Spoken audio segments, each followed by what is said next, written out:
ఈ పుష్కరాలకు ఏడాది గడువు ఉంది.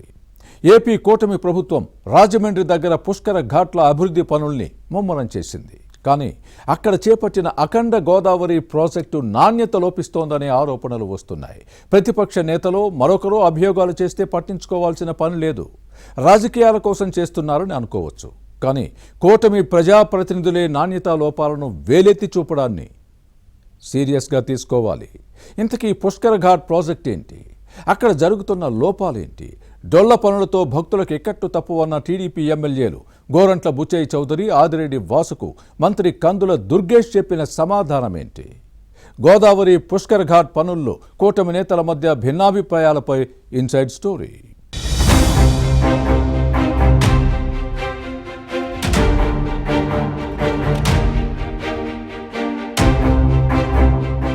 రెండేళ్లుగా ఏకతాటిపై నడిచిన తూర్పు గోదావరి జిల్లా కూటమి నేతల మధ్య ఇటీవల కొన్ని విషయాల్లో అభిప్రాయ భేదాలు తలెత్తాయి.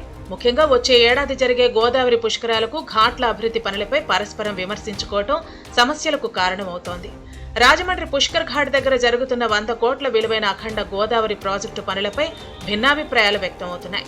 అధికార పక్ష ఎమ్మెల్యేలే బహిరంగ ఆరోపణలు చేయడం సమస్యలకు దారితీస్తోంది. పర్యాటక శాఖ మంత్రి Kandula Durgesh, Rajahmundry rural TDP MLA Gorantla Butchaiah Chowdary, city శాసనసభ్యుడు ఆదిరెడ్డి శ్రీనివాస్ అలియాస్ వాసు పుష్కర్ ఘాట్ పనులపై తలోమాట మాట్లాడటం కూటమి ప్రజాప్రతినిధుల మధ్య అనైక్యతకు అద్దం పడుతోంది.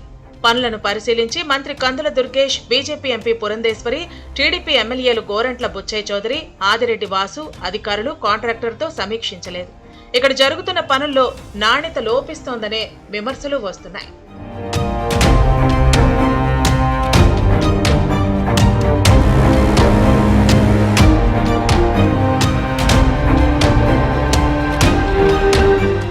గోదావరి పుష్కరాల్లో ఈ ఘాట్ దగ్గరే రద్దీ ఎక్కువగా ఉంటుంది.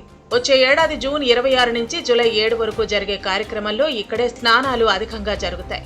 అఖండ గోదావరి ప్రాజెక్టు పేరుతో పుష్కర ఘాట్ ను హేవలాక్ వంతెన్ను అభివృద్ధి చేస్తున్నారు.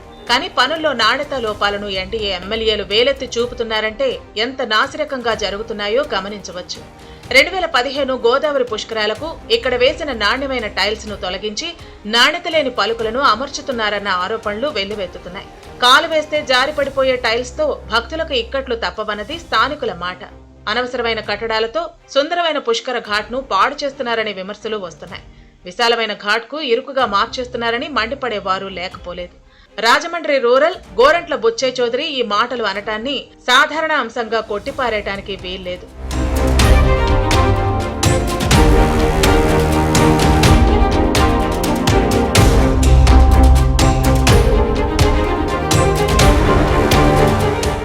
మరోవైపు పుష్కర్ ఘాట్ పనులపై ప్రజలు పెదవి విరుస్తున్నారన్నది రాజమండ్రి సిటీ శాసనసభ్యుడు ఆదిరెడ్డి శ్రీనివాస్.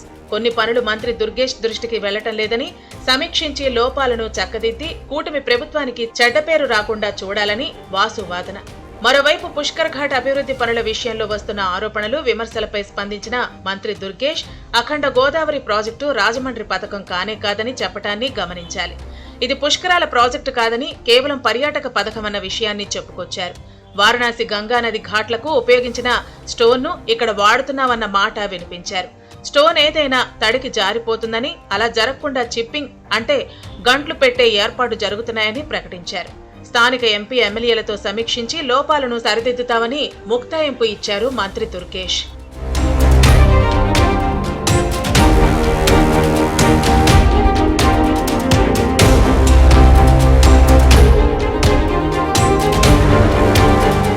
ఇక ఇటీవల రాజమండ్రిలో పర్యటించి గోదావరి పుష్కరాల పనులు, కాలుష్య నియంత్రణపై అధికారులకు దిశానిర్దేశం చేసిన ఉప ముఖ్యమంత్రి పవన్ కళ్యాణ్ ఈ నెల 22న మరోసారి తూర్పు గోదావరి జిల్లాకు రానున్నారు. అప్పుడు పనుల్లో లోపాలపై మంత్రి దుర్గేష్, బీజేపీ ఎంపీ పురంధేశ్వరి ఎమ్మెల్యేలతో కలిసి పనులను పరిశీలిస్తారా, అధికారులు ప్రజాప్రతినిధులతో సమీక్షించి లోపాలు సరిదిద్దుతారా, లేక ముఖ్యమంత్రి చంద్రబాబు జోక్యం చేసుకునే పరిస్థితి ఏర్పడుతుందా అన్నది చూడాలి.